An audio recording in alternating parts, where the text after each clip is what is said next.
BA third year political science के online class में आपका फिर से स्वागत है। देखिए, मैंने पिछली वीडियो में आपको बताया था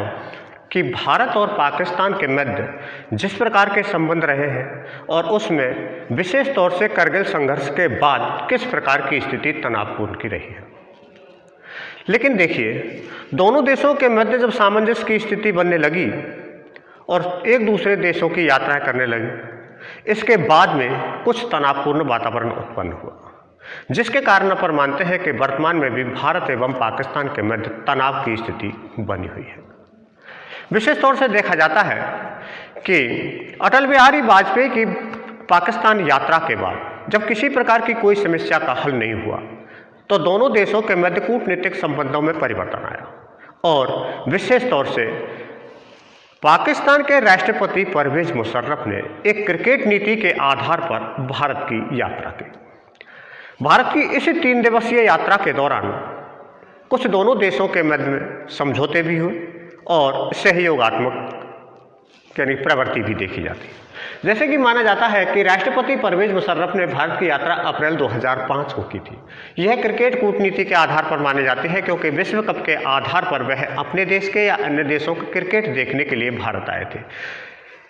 यहाँ पर क्रिकेट के आधार पर अपन ये कह सकते हैं कि भारत में उस समय वर्ल्ड कप का आयोजन किया गया था और भारत ने उसकी मेजबानी की थी। इसी को आधार मानकर मुशर्रफ ने भारत की यात्रा की और इस भारत की यात्रा के दौरान उन्होंने 3 दिवसीय यानी 3 दिन का टाइम दिया था। इसके आधार पर 18 अप्रैल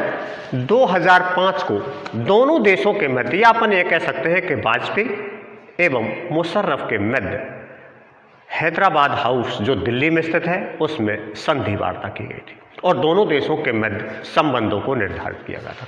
इसी के आधार पर अपन कह सकते हैं कि विशेष तौर से जो दोनों देशों के मध्य संबंध स्थापित हुए उसमें 8 ऐसी महत्वपूर्ण चीजें थीं जो दोनों देशों के लिए आवश्यक थी और दोनों देशों के मध्य बढ़ते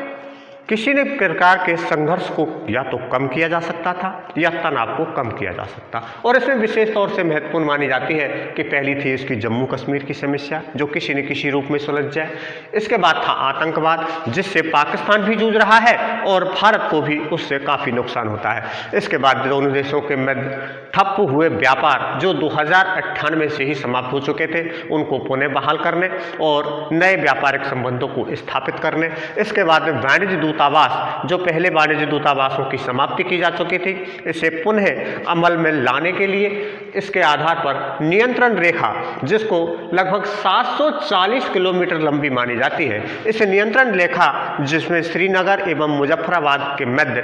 बस सेवा प्रारंभ करने की भी बात कही गई थी। इसके बाद सियाचिन क्षेत्र पर भी कुछ विषयों पर चर्चा की गई थी इत्यादि ऐसे 8 विषय थे जिन पर दोनों देशों के मध्य सहमति भी व्यक्त की गई और आगामी दिनों में इन्हें किसी भी रूप में समाप्त करने पर एक प्रकार से सहमति की गई थी। दोनों देश भी इस बात को मानते थे कि दोनों देशों के मध्य तनाव की स्थिति से दोनों देशों की स्थिति भी या आर्थिक स्थिति कमजोर हो रही है क्योंकि अधिकांशतः जो पैसा विकास में लगना चाहिए वो एक दूसरे देशों को नीचा दिखाने या एक दूसरे देशों में नियंत्रण रेखा की उल्लंघना करने पर जन एवं धन दोनों चीज़ों की हानि हो रही थी और ये मानते थे कि दोनों के मध्य सामंजस्य की स्थिति पैदा होना अति आवश्यक है और इसी को आधार मानकर यह समझौता किया गया। लेकिन देखिए, इसके बाद भारत एवं पाकिस्तान के मध्य जब अच्छे संबंधों की शुरुआत होने लगी थी उसके तहत यह भी माना जाता है कि अटल बिहारी वाजपेयी का विशेष योगदान माना जाता है जिन्होंने सबसे पहले देखिए कि 18 फरवरी 2006 को लाहौर अटारी समझौता एक्सप्रेस प्रारंभ की गई थी और इसके साथ साथ में थार एक्सप्रेस का भी संचालन दोनों देशों के मध्य कर दिया गया। इससे बिना वीजा के कोई भी व्यक्ति पाकिस्तान से भारत आ सकता है और भारत से कोई भी व्यक्ति पाकिस्तान जा सकता है। हालांकि बॉर्डर पर इनकी जांच की जाती है कि किसी आतंकवादी गतिविधियों को सह नहीं मिले, लेकिन फिर भी दोनों देशों के मध्य आवागमन के साधनों को प्रारंभ कर दिया। इसके बाद देखिए कि 24 मार्च 2006 को अमृतसर नानकाना साहब के मध्य भी बस सेवा का प्रारंभ किया गया था जो दोनों देशों के लिए उचित भी माना जाता है क्योंकि पड़ोसी राज्य होने के नाते किसी न किसी रूप में एक देश के व्यक्ति दूसरे देश में और दूसरे देश के व्यक्ति रिश्तेदारी या आपसी सहयोग या आपसी किसी न किसी प्रकार के कोई मिलने वाले व्यक्ति थे, उनसे संपर्क यानी किया जा सकता था। इसके बाद देखिए एक घटना उत्पन्न हुई जो अपन मानते हैं कि 27 दिसंबर 2007 को पाकिस्तान की पूर्व प्रधानमंत्री बेनजीर भुट्टो की हत्या कर दी गई थी। हालांकि भारतीय राजनीति पर इसका कोई विशेष प्रभाव नहीं पड़ता, लेकिन फिर भी यह माना जाता है कि ऐसी स्थिति में पाकिस्तान की जनता के प्रति रोष उत्पन्न हुआ और किसी न किसी रूप से वहां की सरकार को बहुत कुछ हद तक आंतरिक गतिरोध को झेलना पड़ा। इसके बाद देखिए कि भारत एवं पाकिस्तान के मध्य कौन कौन सी वार्ता की गई थी और उन वार्ताओं के आधार के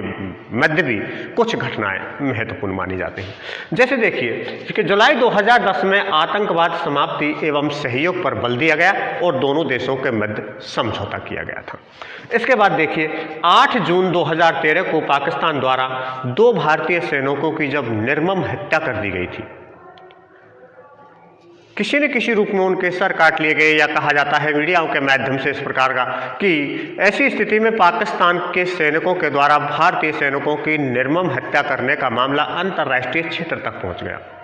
और यह भारतीय विदेश नीति की या भारतीय राष्ट्रीय हितों के विरुद्ध मानी जाती है और दोनों देशों के मध्य तनाव की स्थिति पुनः पैदा हुई थी। इसके बाद देखिए कि 15 जुलाई 2017 को दोनों देशों के मध्य कश्मीर मुद्दे पर फिर एक समझौता हुआ और वो मानते थे कि कश्मीर मुद्दे की जो सीमाएं हैं, जिसे अपन LOC के नाम से जानते हैं, लैंड ऑफ कंट्रोल, सीमा नियंत्रण रेखा है, उसका निर्धारण किया जाए कि कहां तक किस देश की सीमा है। इस मुद्दे पर भी एक सहमति व्यक्त की गई थी और LOC का निर्धारण कर दिया गया था।